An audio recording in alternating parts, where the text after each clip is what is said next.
continuação do nosso curso Comportamento de Contaminantes Orgânicos em Meio Ambiente Subterrâneo. Essa é a nossa aula de número 12. Nessa aula nós vamos falar sobre a partição ou a transferência de massa entre a água, né, entre contaminantes dissolvidos em água subterrânea, e a fase sólida do aquífero, tá? Os poros, é claro, o meio poroso que constitui o aquífero. É o que nós chamamos de partição água-solo. Essa é a nossa aula de número 12. Esse curso está sendo oferecido gratuitamente pela Aeroplan e pelo blog Era da Água. Essa aula, bem como todas as aulas, nós temos um curso ricamente ilustrado. Esse curso pode ser obtido no site da Aeroplan. Completamente gratuito, você pode baixar, assistir em vídeo streaming, como você preferir, no próprio site da Aeroplan.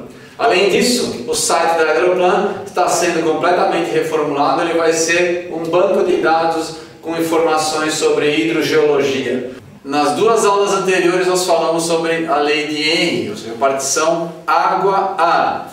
Nós falamos as 3 aulas anteriores a essas, nós falamos sobre a fase dissolvida, e nas outras 3 aulas anteriores nós falamos sobre a fase vapor.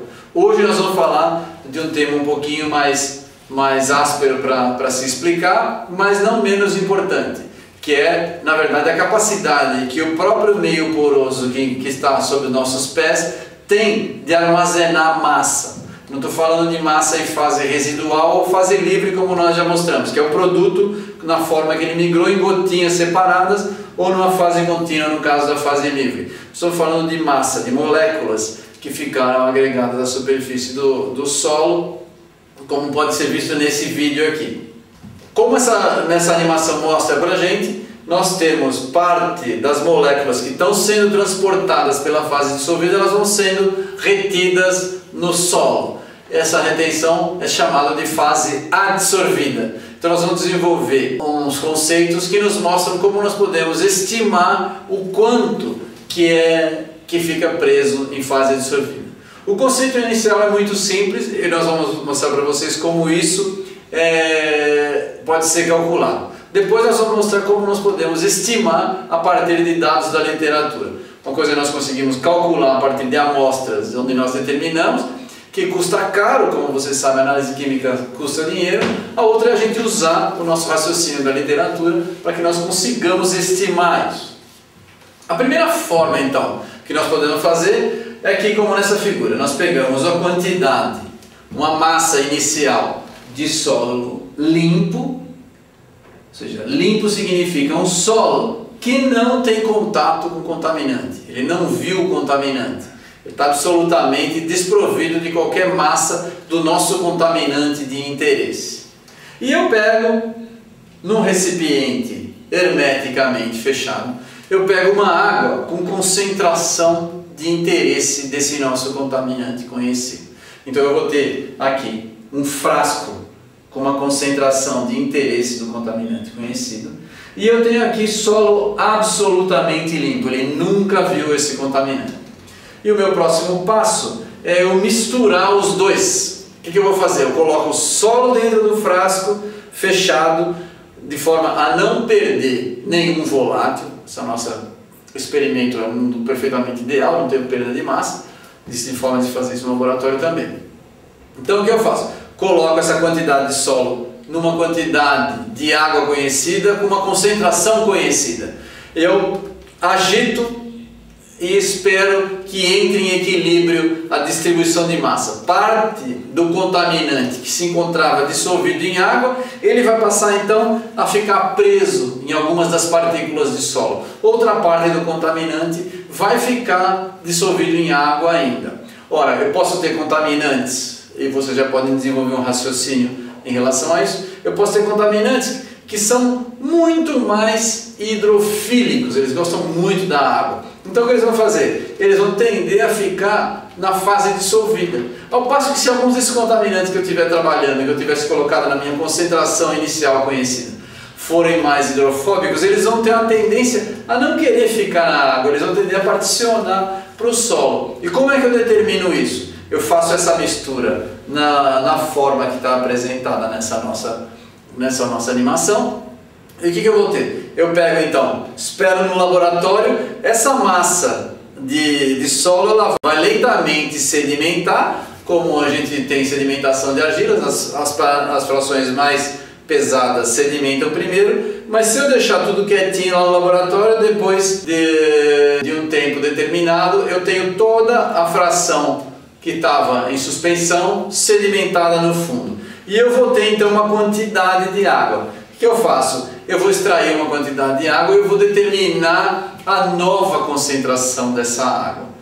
Eu determinando a nova concentração da água, tem a concentração nova e a concentração antiga. Como eu tenho um volume fixo de água, eu sei que a massa de contaminante que estava aqui e deixou de estar aqui, se particionou para onde? Para a massa de solo. E eu consigo então estimar o quanto vai ser a concentração daquele contaminante no solo. Por quê? Porque eu tinha a massa de solo inicial. Claro? Importante então que nós saibamos que a massa de solo determinada vai determinar a concentração no solo. A concentração no solo tipicamente é expressa em massa por massa e não massa por volume, como nós estimamos as concentrações ou apresentamos as concentrações em água. Então a massa de água, a concentração do contaminante na água vai ser tipicamente em microgramas por litro, miligramas por litro. A massa no solo vai ser microgramas por grama ou miligramas por grama. Por quê? Porque eu vou medir massa de solo em massa de contaminante. Importante ainda saber que sempre os resultados de massa são expressos em quantidade de solo seco.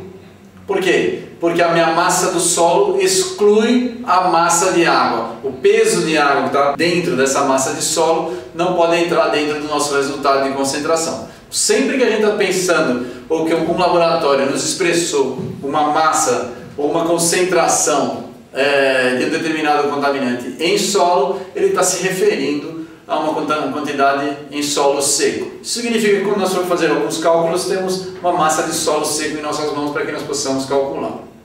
Tá?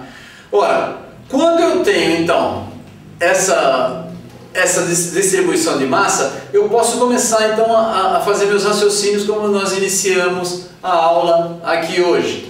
Ora, se eu tenho um contaminante que ele gosta muito mais de ficar em água, ou seja, ele já tem, de cara eu sei que ele tem uma solubilidade relativamente mais elevada, por exemplo o benzeno, ele tem uma solubilidade para um orgânico relativamente elevada, eu sei que ele vai gostar mais de ficar na água relativamente a um composto como o benzoapireno. A solubilidade do benzoapireno é muito baixa, logo eu não espero ter concentrações de benzoapireno elevadas em água.